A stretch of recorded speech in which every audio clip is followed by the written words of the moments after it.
Կարծում եմ հասունացել է պահը, երբ Հայաստանի էլեկտրական ցանցեր ՓԲ-ն պետք է ազգայնացվի, դա տեղի կունենա արագ, իմ հանձնարարականն է ՀԵՑ-ի բոլոր աշխատակիցներին բարեխիղճորեն կատարել իրենց աշխատանքային պարտականությունները, ազգայնացումից հետո բարեխիղճությունը հաշվի կառնվի։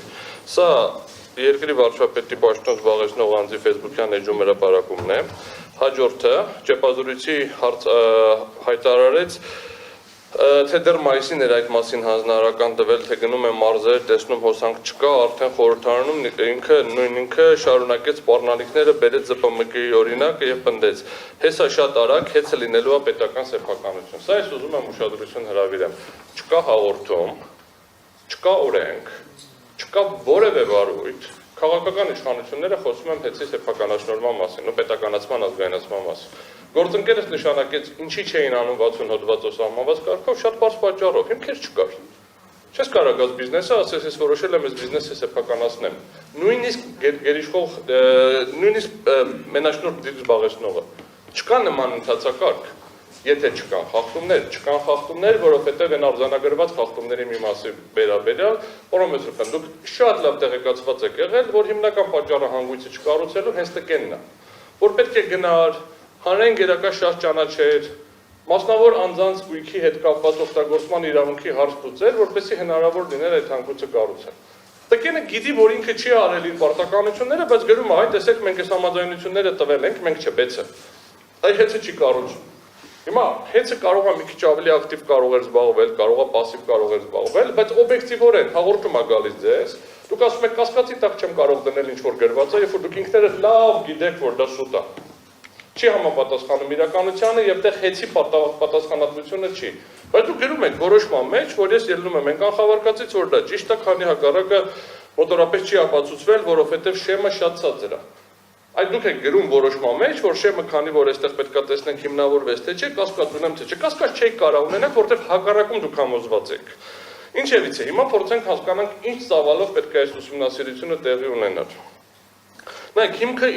ուրեմն այս վարույթի հիմքը 36-րդ հոդվածի 9-րդ մասն է։ Այս դրա հիման վրա է հարուցվել այս վարույթը,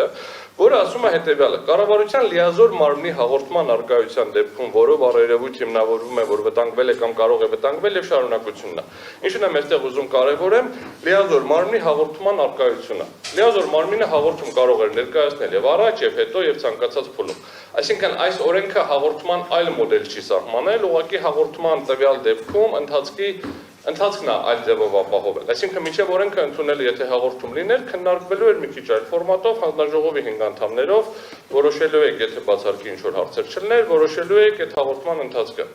Այս դեպքում ոնց որ միանձնյա է որոշվում։ Եվ ձեր որոշման մեջ պարոն Մեսրոպյանն արձանագրել է. գտնում ենք, որ առերևույթ եզրույթի կիրառման օրենսդիրը սահմանել է վարչական վարույթի հարուցման հիմքի գնահատման ցածր շեմ, որի պայմաններում վարչական վարույթ հարուցելու համար չի պահանջվում հաղորդման մեջ նշված հնարավոր խախտումների եւ դրանցից բխող բացասական հետևանքների հաստատում թույլատրելի է վերաբերելի ապացույցներով։ Այսինքն հաղորդումը պետք է դրանում նշված փաստարկների հաշվառման բավարար լինի առանց լրացուցիչ գործողություններ կատարելու գալ եզրահանգման առայն, որ արկա է հանձնաժողովի լիազորությունների շրջանակներում, պարզման եւ գնահատման ենթակա հնարավոր հանգամանքներ։ Դրիվ ճիշտ է գրված։ Նորից, արկա են հանձնաժողովի լիազորությունների շրջանակներում պարզման եւ գնահատման ենթակա հնարավոր հանգամանքներ։ Այս որ հաղորդում եմ ներկայացնում, նայում եք, ասում եք, այս հաղորդման մեջ բաներ ա գրել։ Այս սրանք պետքա պարզվի։ Սա է, հենց այդ եք գրել, ուրիշ բան չեք գրել։ Նման պայմաններում գտնում եմ, որ հաղթահարված է օրենքով նախատեսված վարչական վարույթի հարուցման հիմքի գնահատման նվազագույն շեմը։ Հիմա նայեք, որոշում եք արդյունքում ընդունել կառավարության լիազոր մարմնի կողմից ներկայացված հաղորդման հիմքով բաժնետիրական ընկերության նկատմամբ հարուցել վարչական վարույթ, ինչպես էներգետիկայի մասին օրենքի, այնպես էլ հանձնաժողովի էներգետիկայի բնագավառում օրենսդրության համաձայն ընդունված իրավական ակտերի սահմանված պահանջների հնարավոր խախտման փաստեր ուսումնասիրելու նպատակով։ Անցաչափածվա վերջ աշխատակազմը սա մեկնաբանում էր, որ դուք վերազանցելով ձեր լիազորությունները որոշել եք կամերալ ստուգում անել, գնաք ամեն ինչ ստուգեք, կամերալ չէ ներողություն բան, համալիր ստուգում անեք, համալիր ստուգում անելու իրավասություն չունեք, Չկա տենց բան, դուք ունեք հաշվետվողականության գործընթացներ, ունեք թեմատիկ ստուգումներ անելու, ստուգում բառներն են պայմանական օգտագործում, որովհետև Հայաստանի Հանրապետությունում ստուգումների իրականացման մասին օրենքով դուք սուբյեկտների շարքում չեք, հանձնաժողովը կարգավորողով է եւ գործում է մի քիչ այլ օրենքի շրջանակներում։ Երբ որ մենք փորձում ենք վերլուծել, լավ, կարող եք աբստրակտ գնանք կազմակերպությունում, տենց աբստրակտ տեսնենք լավ է աշխատում, թե վատ է աշխատում, սեն շատ աբստրակտ։ Պատասխանը ոչ է։ Կա որոշակի թեմաներ, որի շրջանակներում իրականացվում է, ստուգում կասեմ, ինչ կասեմ, հեսա գործիքակազմ ենք անդրադառնում, որը պետք է իրականացվի։ Եվ հանձնաժողովը ակնհայտ սխալ է մեկնաբանում այս նորմը։ Ասում այդ է որ դուք գրել եք, որ կարող ենք ամեն ինչ ստուգել, այդ ամեն ինչ որ ասում է ստուգեք, այդ ասում է որ իրավական ակտերին համապատասխանությունը 9 կետի մասով։ Դե կարող է ստեղծում, եթե ցա սենս լիներ, դե կարեք մի հատ էլ հարկային ստուգեի, կարեք մի հատ էլ ստուգեի այդ պարտավորությունների կատարում։ Իհարկե չէի կարայի, որովհետև կրկնում եմ, միջամտությունը պետական մարմինների, այդ թվում նաև կարգավորվող ոլորտում պետք է լինի մինիմալ եւ բացառապես սահմանված լինի օրենքով։ Հիմա նայեք,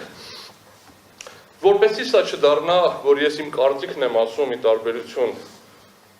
հանձնաժողովի, որտեղ ես չեմ ասում, ես այդպես եմ կարծում։ Վարչարության հիմունքների վարչական վարույթի մասին օրենքը կիրառելի է բոլոր վարչական վարույթների նկատմամբ, հաշվի առնելով հատուկ վարույթների օրենսդրական առանձնահատկությունները, եթե կան ինչ-որ առանձնահատկություններ։ Ուրեմն վարչական վարույթի հասկացությունը տրված է այդ օրենքի 13-րդ հոդվածում, որը ասում է վարչական վարույթը վարչական մարմնի վարչական ակտ ընդունելուն ուղղված գործողություն է եւ բաղկացած է 3 փուլից։ Փոխկապակցված վարույթի հարուցման, ընթացիկ եւ եզրափակիչ փուլերից։ Ուրեմն վարուցման փուլը այդ վարչական վարույթը հարուցվում է անձի դիմումի կամ վարչական մարմնի նախաձեռնության հիման վրա, այս հարուցման փուլն է։ Երբ որ մենք նայում ենք հետո իրականացվում, ասում է դիմումի կամ վարչական մարմնի նախաձեռնությանը համապատասխան իրականացվում են վարչական գործի քննարկման հետ կապված նույն օրենքով նախատեսված գործառույթներ, որը ավարտվում է ակտի ընդունմամբ։ Երբ որ նայում ենք այդ հարուցման փուլը 30-34-րդ հոդվածներն ենք նույն օրենքի փորձում, ուզում եմ ֆիքսեմ, որ ՀՑԿ-ի մասին օրենքում կամ էներգետիկայի մասին օրենքում այս հարուցման ֆունդամենտալ որևէ տարբերություն չկա, այսինքն ընդհանրապես մի հատ կետ ավելացրել, որ ասում է տկենի դիմումով հարուցում ենք, այսինքն առանձնահատկություն կա որ դիմումով, բայց անձի դիմումով ձեր նախաձեռնության ըստեյության։ Ասում է հետեւյալը, որ վարչական վարույթը հարուցելու հիմքերն են անձի դիմումը բողոքը կամ վարչական մարմնի նախաձեռնությունը։ Եվ ասում է, ուրեմն սույն օրենքի առաջին մասի B կետում նախատեսված դեպքում, երբ որ ձեր նախաձեռնությամբ վարույթը հարուցվում է այն գործողության սկսման օրվանից, որը նպատակամղված է վարչական մարմնի նախաձեռնությամբ ակտի ընդունմամբ, դուք ընդունել եք հարուցելու որոշում, եթե սա մենք դիտենք բողոքի վրա է, էական չի էլի բողոքի վարչական մարմնում ստանալու օրվանից է հարուցվել։ Այսինքն, եթե մենք սա դիտում ենք, որ բողոքի հիման վրա է հարուցվել, ժամկետը այսօր արդեն լրացած է, որովհետև բողոք ստացվել է ձեր որոշում ընդունելու նախորդ օրը։ Բայց ես այդպես չեմ գնահատում, ուզում եմ ասեմ, ես գնահատենք, որ սա ձեր նախաձեռնությամբ այդ տեղեկատվությունը հաշվի առնելով եք ընդունել։ Սույն հոդված, ուրեմն ինչ է ասում, ասում է վարչական մարմնի նախաձեռնությամբ վարչական վարույթ հարուցելու հիմքերն են վարչական ակտ ընդունելու վերաբերյալ օրենքի պահանջը։ Երբ որ ասում է տկենը ձեզ դիմեց, դուք պետք է համապատասխան ակտ ընդունեք, ընդունեցիք։ Ինչ է այստեղ ստացվում։ Նշված հոդվածների համակարգային վերլուծությունից բխում է, որ հաղորդման կամ բողոքի հիման վրա վարույթ հարուցելու պայմաններում վարչական մարմինը նշված վարույթի ընթացքում ուսումնասիրում է վարույթի հարուցման համար հիմք հանդիսացած հանգամանքները եւ դրանց հնարավոր ազդեցությունը, ընդ որում վարույթի ընթացքում այլ ենթադրյալ խախտման հայտնաբերելու դեպքում, եթե հանկարծ վարույթ եք իրականացնում խախտում տեսակ, դա ոչ թե պետք է մտնի այս վարույթի մեջ, այլ եթե ի սկզբանե ստուգման առարկա չի, այլ վարչական մարմնի ներողություն, հայտնաբերելու դեպքում վարչական մարմինը նոր վարույթ պետք է հարուցի։ Եվ ստեղ մի հատ ֆունդամենտալ տարբերություն կա, պարոն Մեսրոպյան։ Այդ ժամանակ էլ դուք չեք կարող հարուցեք։ Այ եթե խախտում ենք տեսնում ուրիշ, այ հետ են գալիս ինքով քննարկում ենք, արդյոք այդ ձեռբերված ապացույցներով կարող է նոր վարույթ հարուցվի թե ոչ։ Եվ հետևաբար ֆունդամենտալ տարբերություն կա 9-րդ կետով հարուցված վարույթի եւ ցանկացած այլ հիմքերով քննվող գործերի շրջանակներում։ Հիմա նայեք ինչ է ստացվում։ Արդյունքում ստացվում է, որ մենք վերջնական վարչական ակտի նախագիծը դրված եղանին քննարկելու, որից 6 կետից, 6-ը մի քանի կետ ունի, ընդունենք 6 կետից առնվազն 3-ը կամ 4-ը, կախված ոնց կմեկնաբանենք տարիների տարբերություն կա, դրանցով հարուցված վարույթ գոյություն չունի։ Այսինքն հարգելի հանձնաժողով, դուք պետք է քվեարկեք մի նախագծի վերաբերյալ, որով հարուցված վարույթ գոյություն չունի։ Եվ ինչի է այս process-ը մի քիչ տարօրինակ, որովհետև նախկինում դուք իրականացրել եք էներգետիկայի մասին օրենքով եւ ՀՑԿՀ մասին օրենքով սահմանված ընթացակարգ էր։ Եվ հիմա դրան կանդրադառնամ ապացույցների ձեռբերման գործընթացի լույսի ներքո։ Համապատասխանաբար ի սկզբանե չի կարող կողմ քվեարկել մի նախագծի, որով հարուցված վարույթ չկա, եւ համապատասխանաբար, եթե նույնիսկ հանձնաժողովը գտնում է, որ ինչ որ խախտումներ հայտնաբերվել են, ինչի հետ ես համաձայն չեմ, համապատասխան վարույթը պետք է առանձին հարուցվի, քննարկվի։ Չեմ մանրամասն չեմ քննարկի ժամանակի սղության պատճառով, որ երկարաձգում եղել է ոչ իրավաչափ, որովհետև երկարաձգման հիմքում դրվել է ոչ թե ինչ-որ փորձաքննություն կամ ինչ-որ հանգամանք, ասում են ապացույցներ պետք է ձեռքբերենք։ Այդ փուլում եթե ապացույցներ չկար, պետք է ավարտվել, որովհետև կրկնում եմ, սա հատուկ վարույթ էր։ Սա ենթադրում է, որ առաջին օրվանից ապացույցները արդեն պետք է լինեն։ Սա ապացուցվում է նաև այն հանգամանքով, որ ՏԿ-ն ոչ մի ապացույց չի ներկայացրել։ Սա ապացուցվում է նրանով, որ հանձնաժողովը ասում է, մենք դրա մասին իմացել ենք փետրվար ամսին, այս դրա մասին իմացել ենք ավելի շուտ։ Սրա հիմքում դրված է նաև հանձնաժողովին ուղղված մեղադրանք նախկինում կատարած աշխատանքի որակի հետ կապված, որովհետև ըստ էության ասում ձեզ խաբել են, դուք չեք հասկացել։ Դուք ավելի վատ եք հասկացել, քան կհասկանար ՏԿ-ն, որ ձեզ խաբել են, դուք էլ այդ տեղեկատվությունը վերցրել ընդունել եք։ Ինչի եմ սա ասում, որովհետև տեղեկատվությունից բացի գործիքական կա ապացույցներ ձեռքբերելու հետ կապված։ Հիմա նայեք, երկրորդ կետին անդրադառնամ, այդ ձեռքբերված ապացույցների մեծամասնությունը ոչ իրավաչափ են եւ վարչական ակտի հիմքում չեն կարող դնել, փորձեմ դրանք շատ կարճ էլի անդրադարձ կատարեմ, 15 րոպե ոնց որ ժամանակից մնաց, վերջում եթե քիչ մնա կխնդրեմ կարճ կավելացնեք կամ չեք ավելացնի։ Վարչական մարմինը, ուրեմն վարչարության հիմունքների վարչական վարույթի մասին օրենքը ասում է ինչ ապացույցներ պետք է քննարկվի։ Վարչական մարմինը վարչական վարույթում որպես ապացույց գնահատում է գործում առկա բացատրությունները, ցուցմունքները, փորձագիտական եզրակացությունները, փաստաթղթերը, նյութերը, իրերը, ինչպես նաև այն հանգամանքները, որոնք իր հայեցողությամբ այդ մարմինը պիտանի եւ անհրաժեշտ է համարում գործի փաստական հանգամանքների բացահայտման եւ գնահատման համար։ Շատ լայն մեկնաբանություն է տված վարչական մարմնի համար։ Բայց վճռաբեկ դատարանը 23 թվականի փետրվարի 23-ին ԲԴ կոտորակ 11840 կոտորակ 05 կոտորակ 18 գործով անցել է ապացույցների թույլատրելիությանը եւ ասել է միևնույն ժամանակ մեծ հոդվածն է բերում մեկնաբանում է երկար, ասում է 42-րդ հոդվածի առաջին մասում օրենսդիրը սահմանել է այն ապացույցների շրջանակը, որոնց միջոցով անձը եւ վարչական մարմինը կարող են կատարել ապացուցման իրենց պարտականությունը, ընդ որում վարչական վարույթի ընթացքում հետազոտվել եւ գնահատվել կարող են միայն օրենքով սահմանված կարգով ձեռբերված եւ օրենքին համապատասխան ապացույցները։ Սա ինչ է նշանակում, երբ որ մենք սա համադրում ենք սահմանադրության հետ, որտեղ ասում է, որ պետական մարմինները կարող են անել բացառապես այն, ինչ օրենքով ուղղակիորեն լիազորված են իրականացնել ի տարբերություն մասնավոր անձանց, ովքեր իրավունք ունեն անեն այն, ինչը արգելված չի, ցանկացած ապացույցի օրինականություն գնահատելիս պետք է գնահատենք։ Դուք վերազանցել եք ձեր լիազորությունները այդ ապացույցը ձեռբերելուց, թե ոչ։ Այդ ապացույցները ձեր մոտ հայտնվել են ձեր լիազորությունների իրականացման շրջանակներում, թե ոչ։ Փորձենք տեսնենք ինչ ապացույցների ձեռբերման գործիքների մասին է խոսում ՀԾԿՀ օրենքը։ ՀԾԿ օրենքը ասում է երկու գործիք։ Մոնիտորինգ տեղեկատվության հարցում։ Մոնիտորինգ տեղեկատվության հարցում։ Կատարվել է երկու մոնիտորինգ ընթացակարգի խախտմամբ կանդրադառնամ, տեղեկատվության հարցում չեմ տեսնում նյութերի մեջ։ Առնվազն տենց ամբողջական չեմ տեսնում, կարող է ինչ-որ կսկտուր հարցումներ լինի, ծավալը մեծ էր, նայել եմ հերթով, ինչ եմ տեսնում դրա փոխարեն։ Դրա փոխարեն տեսնում եմ Ռոմանոս Պետրոսյանի նամակ, ի լրումն մի հատ էլ նամակ, ի լրումն մի հատ էլ նամակ, ի լրումն մի հատ էլ նամակ, որում ոչ թույլատրելի ապացույցներ են ներկայացված 3 պատճառով։ Ռոմանոս Պետրոսյանը իրականացնելով գործադիր մարմնի լիազորությունները խախտում է ֆիդուցիար պարտավորությունը, փոխանակ այդ խնդիրները լուծի եւ իրականացնի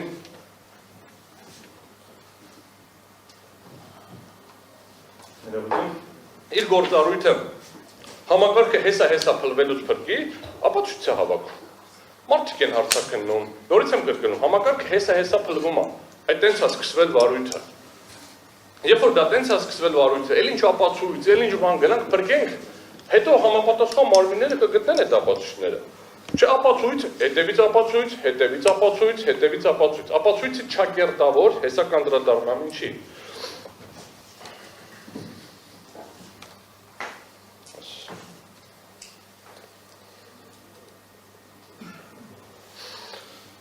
Ուրեմն երկրորդ գործիքը հարցումներն էր, ոնց որ ասացի։ Ընդ որում հարցում կարող է արվի ինչպես կարգավորվող մարմին, այնպես էլ պետական մարմիններ։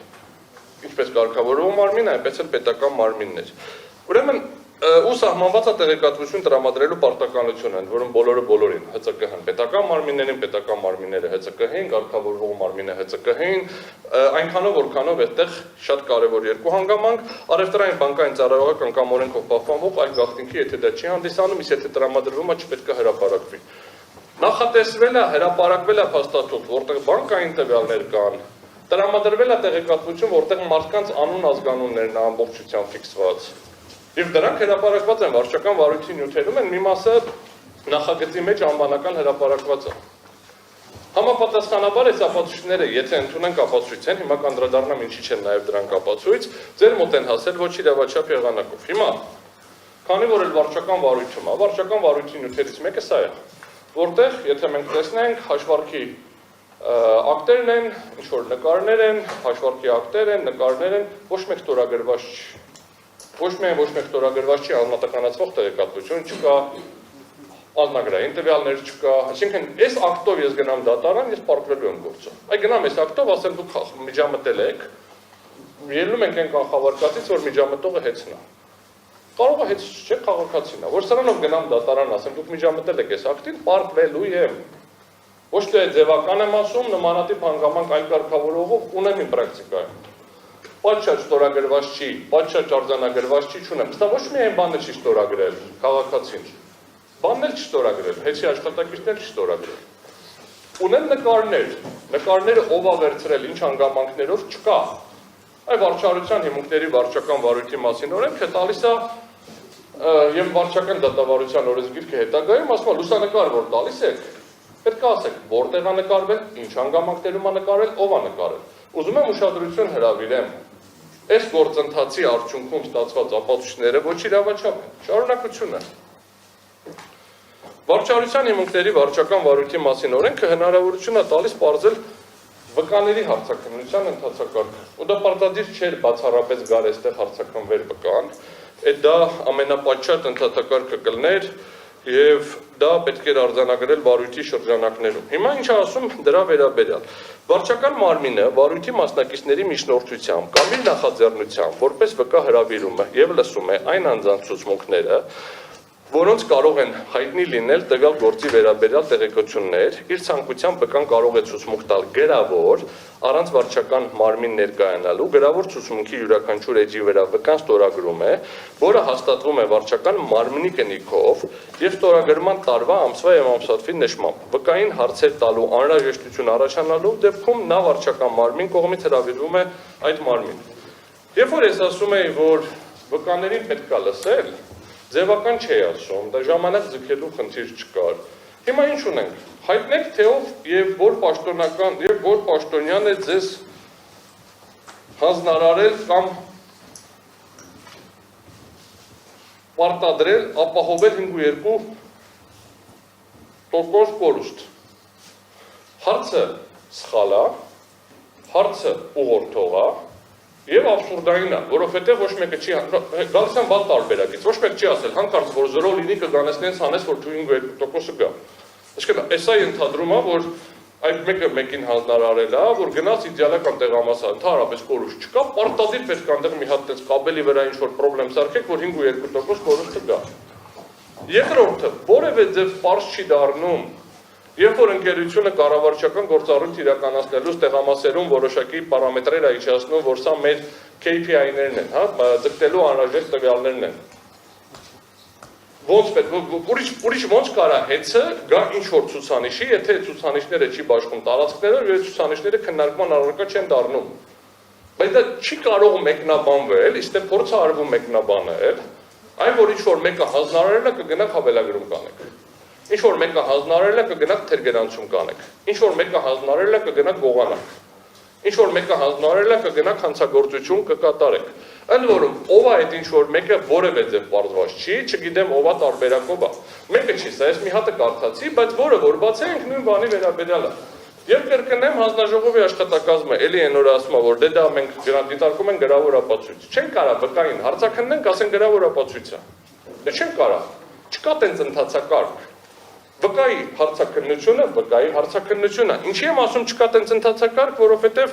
չնայած վարչարության հիմունքների վարչական վարույթի մասին օրենքը գրավոր ապացույցի սահմանումը չունի, գրավոր ապացույցը սահմանված է դատավարական բոլոր օրենսգրքերում, ու առնվազն քաղաքացիական վարչական, համարյա նույնական ձևակերպում է։ Գրավոր ապացույցներ են գործի լուծման համար նշանակություն ունեցող փաստերի մասին տեղեկություններ պարունակող իրավական ակտերը, տեղեկանքները, գործարար եւ մասնավոր թղթակցությունը եւ այլ գրավոր նյութերը։ Նույնը կարող ենք նայենք քաղաքացիականում, մի երկու բառ կարող ասենք փոխված է։ Սա գրավոր ապացույց չի։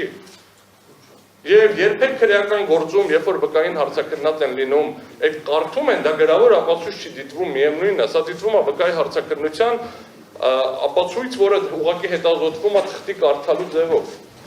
Եվ հետևաբար հակընդդեմ հարցման իրավունքը չիրականացված, սեփականազրկումը ինքնին նույնպես կդիտվի որպես միջազգային իրավունքի խախտում, սահմանադրությամբ երաշխավորված իրավունքների խախտում։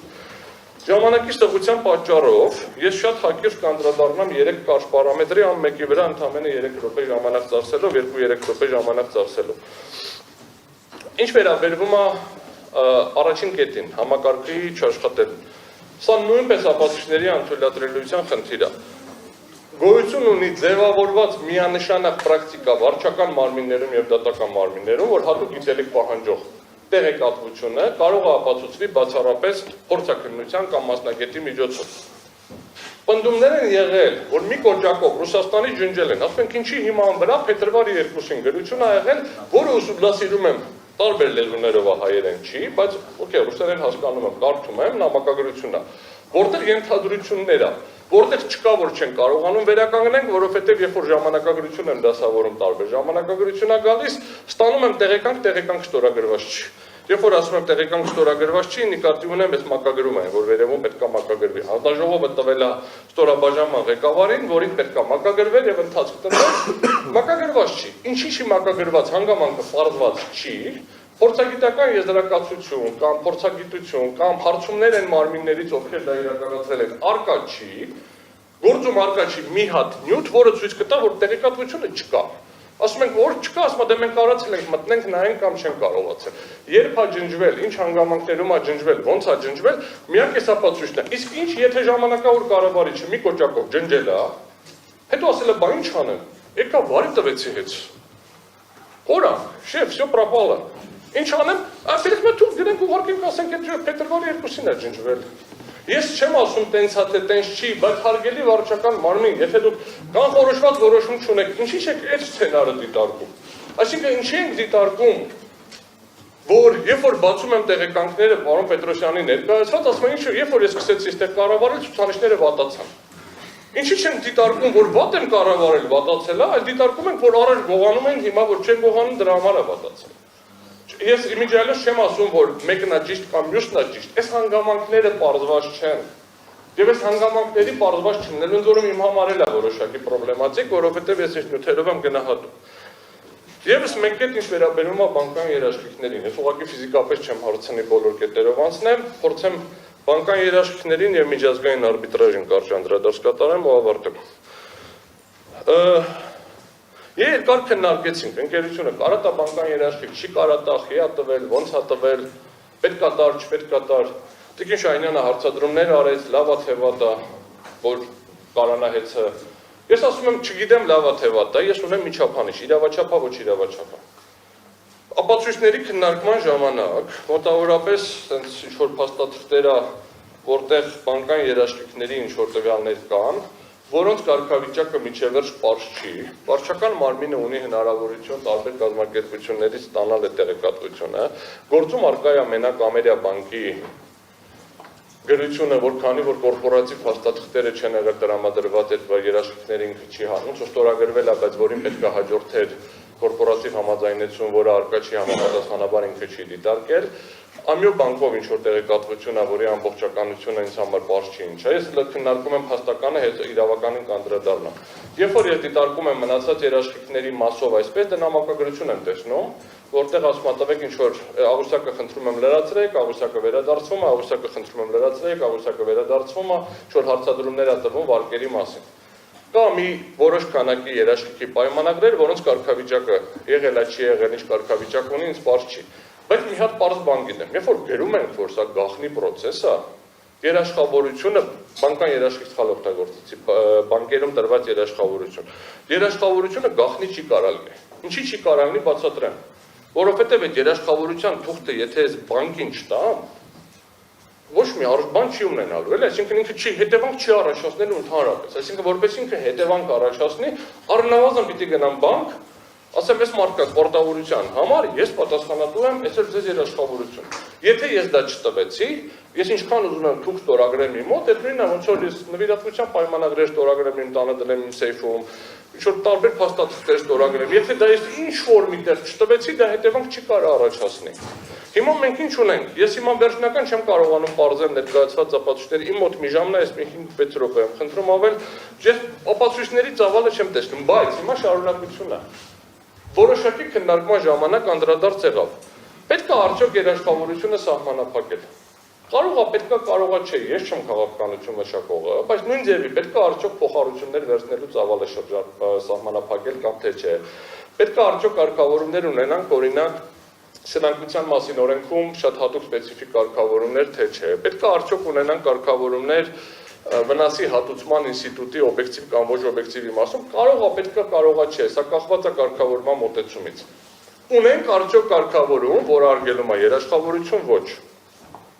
Որովհետև ունենք ընդհանրապես ձևակերպում, որ պետք է համաձայնեցվի, ներողություն,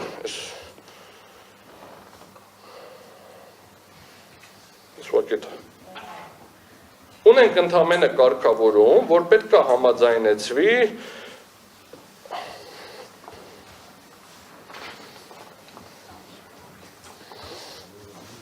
լիցենզավորված գործունեության իրականացման համար անհրաժեշտ հիմնական գույքի եւ դրա նկատմամբ իրավունքի օտարման,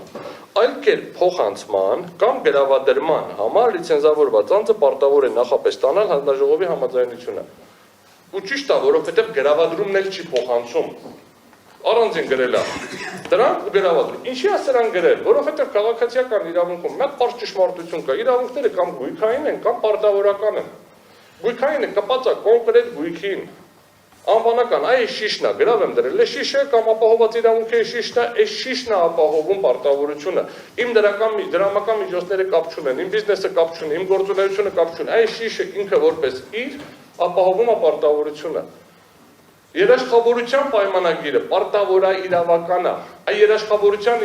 պայմանագիրը ապահովելու համար կարամ գրավ դնեմ ինչ-որ բան։ Այս ժամանակ պիտի գամ համաձայնեցնեմ։ Եվ էլ եմ ասում, օրենքը լավն է թե վատն է, կապ չունի, կարևորը ինչ է գրված։ Ես ցիտեցի։ Հիմա երբ որ մենք փորձում ենք օրենսդրությունում հասկանալ այդ փոխանցումը ինչ է վերջի վերջո։ Ես բանկային փոխանցումը գիտեմ, փորձում ենք հասկանանք այդ փոխանցումը ինչ է, օրինակ, արժեթղթի փոխանցման փոխանցվում է դրանով հավաստող բոլոր իրավունքները։ Եթե ստացվեց, որ երաշխավորությունը դա փոխանցում է, ուրեմն նշանակում է, ես երաշխավորություն տալով, այդ գույքի նկատմամբ բոլոր իրավունքները փոխանցել եմ։ Այստեղ շատ կարևոր մի հատ հանգամանք էլ կա, օրենքը չի ասում փոխանցման կամ փոխանցման ռիսկի, փոխանցման կամ փոխանցման հնարավորության, ասում այլ եղանակով փոխանցման դեպքում պիտի ստանաք համաձայնություն։ Ավելին հանձնաժողովը հետո տես որոշակի կետերը ավելացրել, ասել օրինակ ժառանգության դեպքում կարած չստանաս, օրինակ համապարփակ իրավահաջորդության դեպքում կարած չստանաս, այսինքն դա հկյո բռնագանձման դեպքում կարած չստանաս, պետք է ինձ համար միջև վերջ պարզ չի, որ հանձնաժողովը խիա դուրս եկել կամ դուրս չի եկել, բայց ամեն դեպքում ես ասում եմ այն ինչ որ գրված է դա հանձնաժողովի կարգում։ Եվ այդտեղ ավելացրել նաև բացառություն, որ երաշխավորության դեպքում էլ կարած չստանաս, վաճառքի դեպքում։ Ստեղից այս հոդվածից անել եզրահանգում, որ այսա պետք է մեկնաբանեն, որ այն վերևում գրված է ենթադրում էր, որ երաշխավորությունը պիտի ստանաս, չի դիմանում իրավական ոչ մի քննադատության, որովհետև այդ շարքի մեջ բացի գրավից մնացած ոչ մեկով նախապես չենք ստանում։ Բացի գրավից ոչ մեկով նախապես չենք ստանում։ Եվ սա է ֆունդամենտալ խնդիրը։ Հիմա վերջին երկու կարճ կետերին, մեկը ուրեմն վերաբերվում է 6-րդ կետին։ 6-րդ կետը բացում ենք, ասում արդյունավետ չի։ Բացում ենք 9 հատ կետ է դրված արդյունավետ չի։ Հարգելի հանձնաժողով, չեմ ուզում անդրադառնամ 9 կետից որևէ մեկին։ Արդյունավետությունը որևէ կառավարման համակարգում չի կարող ենթադրվել բոլոր հնարավոր որոշումների ամենաարդյունավետ ընդունում։ Չկա տենց բան։ Չի կարող լինի, էլի, որ ես իմ ամեն մի գործողությունը պետք է սուպեր արդյունավետ լինի։ Մենք հետ կգանք Բերիայի Աքիլեսի խնդրին։ Աքիլեսը երբեք Բերիային չի անցնի։ Մենք պետք է դիտարկենք ընկերությունը կառավարվել է արդյունավետ թե ոչ, Արտոնոր փոքր գիտես։ Հիմա բան են անում, զարմանում են, ասում են ոնց կարա լինի ընկերության ռեյտինգը ավելի բարձր քան պետությանը։ Ես էլ եմ զարմանում, ոնց կարա պետությանը ավելի ցածր լինի, քան ընկերության։ Նշանակում է ավելի վատ է պետությունը կառավարվում։ Նշանակում է պետության ռիսկերը կառավարելի չեն։ Ընկերությանը ավելի քիչ է։ Տեսնում ենք մենք բարձր ռեյտինգ, մենք տեսնում ենք ուրեմն մեկ վարքեն, ես ուղղակի մի քանի պարամետր կասեմ ընդհանրապես։ ISO-ի ստանդարտ, մենք տեսնում ենք doing business-ով պարամետրերի բարելավում պետության ու համակարգի մեջ։ Ես տեսնում եմ CFI-ի համապատասխան սերտիֆիկատ, ես տեսնում եմ IMEA Finance-ի կողմից լավագույն ճանաչված, տեսնում եմ պարտատոմսերի թողարկում նույն պարամետրերով ինչ որ պետական պարտատոմսերն են։ Այսինքն տեսնում եմ ընկերության արդյունավետ կառավարում։ Հիմա գանք ասենք այս փոխանցել ես այստեղ, այս փողի տոկոսը չէ ստացել, որովհետև գործընկերները ներկայացրեցին, որ վարկի տոկոսը ավելի էժանացել է։ Եվ ակնհայտորեն բիզնեսը չի կարող ավելի վատ կառավարվել, եթե խոսում ենք նիդերլանդոց բիզնեսմենի բիզնեսի մասին, զուտ մենակ, որովհետև մի պարամետրով համոզված լինելով, որ փողի տեղը լավ գիտի պատկերացնում է։ Եվ վերջին կետը, ամփոփում եմ, վերջին կետը ձեզ եմ ներկայացնում Միջազգային Ստոկհոլմի առևտրային պալատի արբիտրաժային ինստիտուտի արբիտրաժային կանոնների համապատասխան արտակարգ արբիտրաժի գործով արտակարգ արբիտրի